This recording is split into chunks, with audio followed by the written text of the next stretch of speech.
அஸ்ஸலாமு அலைக்கும். இன்றைக்கி மண்டே மார்னிங். இன்றைக்கி முக்ஷினோட லஞ்ச் பாக்ஸ்க்கு வந்து பார்த்திங்கன்னா பட்டாணி புலாவும் காலிஃப்ளவர் 65 தான் செஞ்சு தந்திருந்தேன்.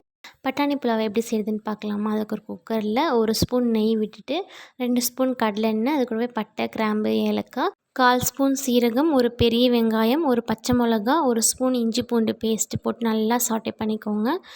வெங்காயம் டிரான்ஸ்பரண்ட் ஆகிற வரைக்கும் மட்டும் வதக்கிக்கோங்க, ரொம்ப வதக்கிடாதீங்க, நல்லா இருக்காது. தேவையான அளவு உப்பு, புதினா தழை கொஞ்சமாக, பட்டாணி இதில் ஆட் பண்ணிவிட்டு எல்லாத்தையும் நல்லா மிக்ஸ் பண்ணி விட்டுக்கோங்க. நான் இந்த கிளாஸில் 1 கிளாஸ் ரைஸ் எடுத்திருக்கேன். அதுக்கு 1 கிளாஸ் தேங்காய் பால், 1 கிளாஸ் நார்மல் வாட்டர் ஊற்றிட்டு வாஷ் பண்ணி வச்சுருக்க அரிசி அதில் போட்டுட்டு ஒரு கொதி வர வரைக்கும் விட்டுருங்க. இந்தளவுக்கு நல்லா கொதி வந்தோடனே குக்கர் க்ளோஸ் பண்ணிவிட்டு நான் 3 விசில் விட்டு எடுத்துக்கிட்டேன். உங்கள் குக்கருக்கு எத்தனை விசில் வருமோ அத்தனை விசில் விட்டு எடுத்துக்கோங்க. சைட் பை சைட் காலிஃப்ளவர் 65யும் ஃப்ரை பண்ணி எடுத்துட்டேன். ரைஸ் ரொம்பவே சூப்பராக வந்துருந்துச்சு. அப்படியே முக்ஷினுக்கும் லஞ்சுக்கு பேக் பண்ணிவிட்டேன். அவ்வளோதான் இன்றைக்கான மினி விலாக்.